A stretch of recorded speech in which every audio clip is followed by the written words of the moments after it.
Esse vídeo é parte da disciplina de Análises Físico-Químicas de Alimentos do curso de especialização em Controle de Qualidade em Processos Alimentícios da professora Cláudia Mello. Nosso grupo é composto por Ana Carolina, Kellen, Juliana, Marcondes e Sâmia, e trabalhamos com amostras do milho seco moído.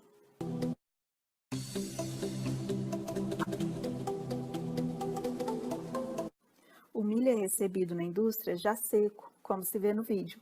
Lembrando que esse é um vídeo apenas ilustrativo, ele não foi filmado na Cargill, onde coletamos nossas amostras.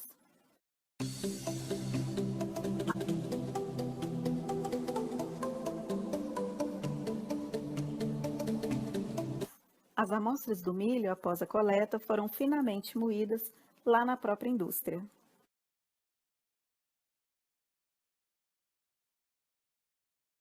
O milho são grãos provenientes da espécie Zea+. Sua composição média, em base seca, é de 72% de amido, 9,5% de proteínas, 9% de fibras e 4% de óleo, sendo uma excelente fonte energética, tendo um papel importante na alimentação humana e de animais.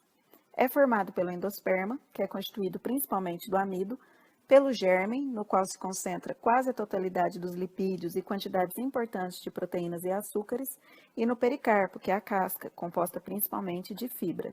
O milho é produzido em quase todos os continentes, sendo sua importância econômica caracterizada pelas diversas formas de uso, que vão desde a alimentação animal até a indústria de alta tecnologia, como a produção de filmes e embalagens biodegradáveis. Entretanto, cerca de 70% da produção mundial do milho é destinada à alimentação animal, podendo esse percentual chegar a 85% em países desenvolvidos. Em termos gerais, só 15% de toda a produção mundial destina-se ao consumo humano, de forma direta ou indireta.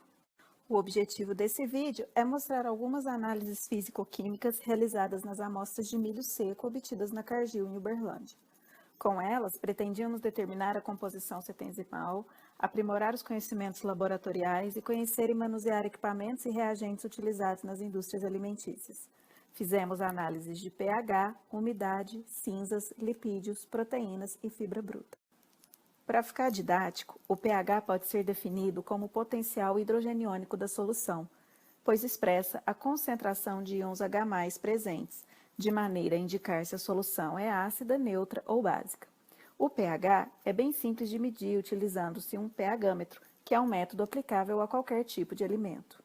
Após a aferição do equipamento, com soluções padrão de pH 4 e 7, inserimos o pHmetro na solução de 25 gramas do milho e 75 ml de água deionizada e medimos a leitura da temperatura e do pH após a estabilização do equipamento. A 29,6 graus Celsius, os pHs encontrados foram de 5,75 e 5,73, lembrando que fizemos as análises em duplicata.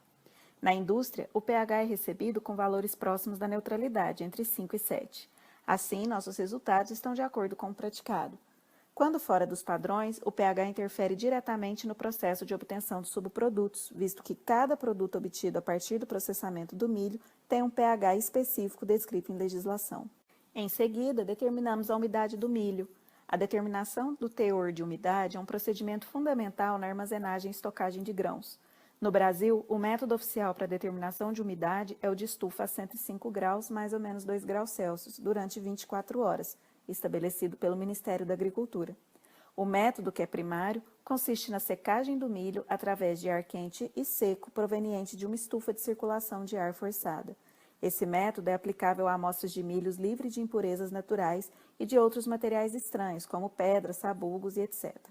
Pesamos 3 gramas do milho moído e colocamos no cadinho já dessecado. Estes cadinhos foram para a estufa de circulação forçada de ar e permaneceu lá por 1 hora.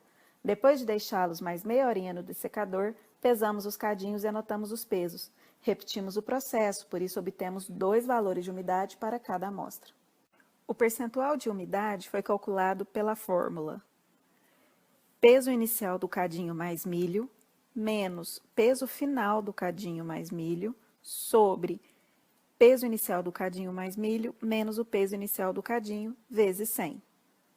A amostra 1 apresentou umidade de 10,3 e 11,2, e a amostra 2 de 10,5 e 11,5 aproximadamente, após o primeiro e segundo tempo de estufa. Com os resultados, concluímos que as diferenças entre as amostras não foram significativas e as amostras não ficaram tempo suficiente na estufa, visto que o método oficial estima 24 horas para a realização da análise. Com isso, não houve toda a retirada da umidade destas amostras. Os constituintes do milho contêm pequenas quantidades de sais orgânicos que são determinados como resíduos após carbonização a uma temperatura específica.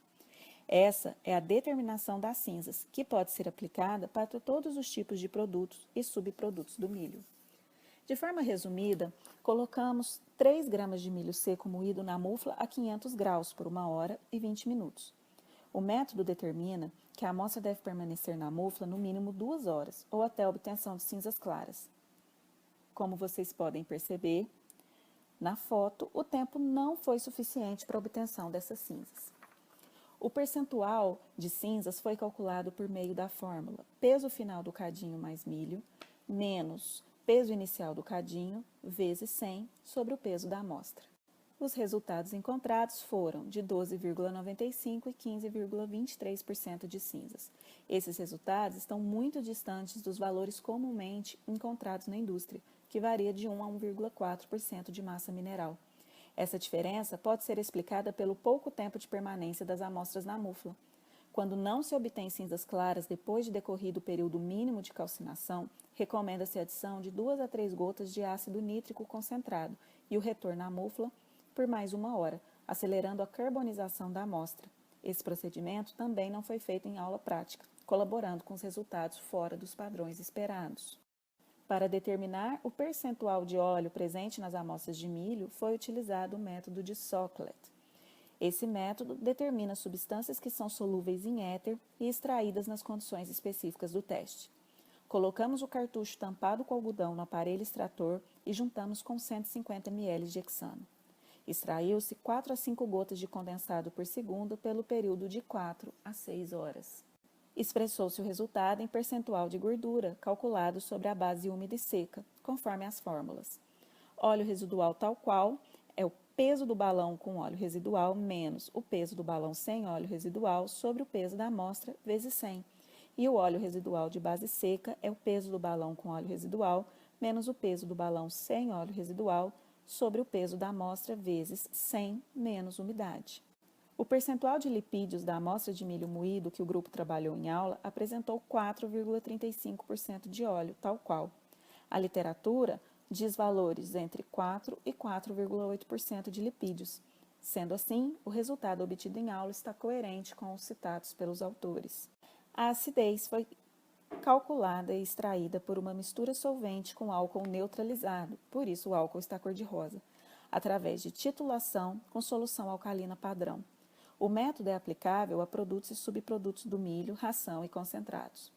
A titulação foi realizada com meio ml de hidróxido de sódio 0,1 normal e fator de correção de 1,1243.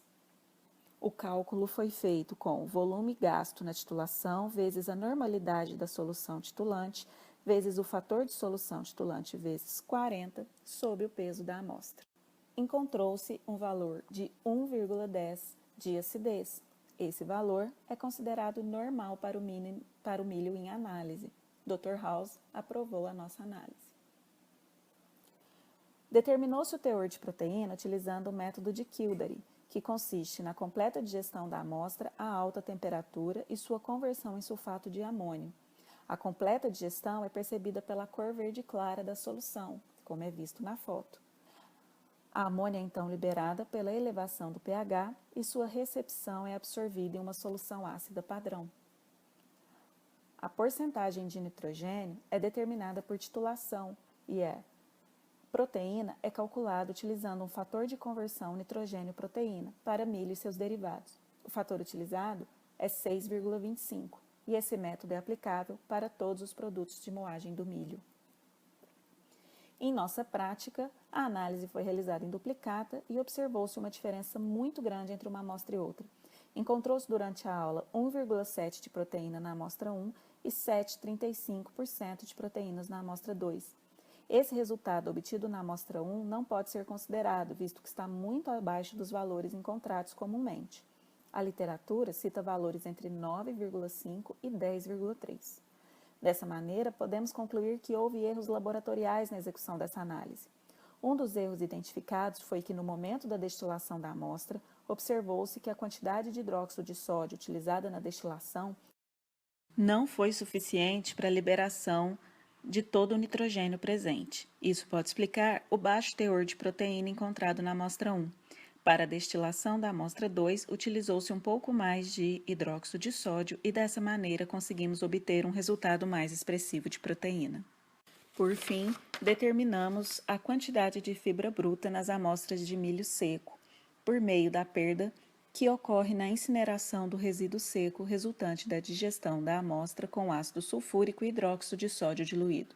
O método é aplicável a grãos, farelos, alimentos, farinhas e todo o material que contenha fibra, mas cujo óleo possa ser extraído.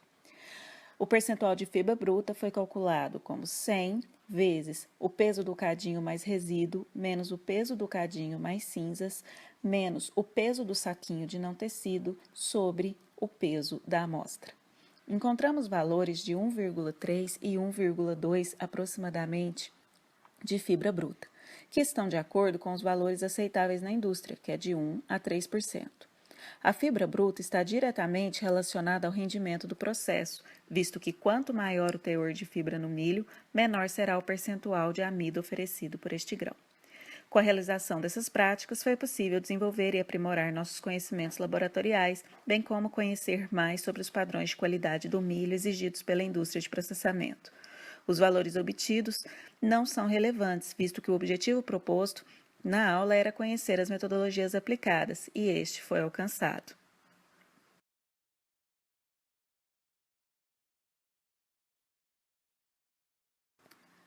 Agradecemos a atenção de todos. As principais referências para esse vídeo foram o livro Cultivo do Milho, de Cruz, uma publicação da Embrapa Milho e Sorgo, procedimentos norte-americanos de análises do milho que são utilizados na Cargill, e os autores Paes e Tozelo, com as publicações Aspectos Físicos, Químicos e Tecnológicos do Grão de Milho e Melhoramento e Produção do Milho.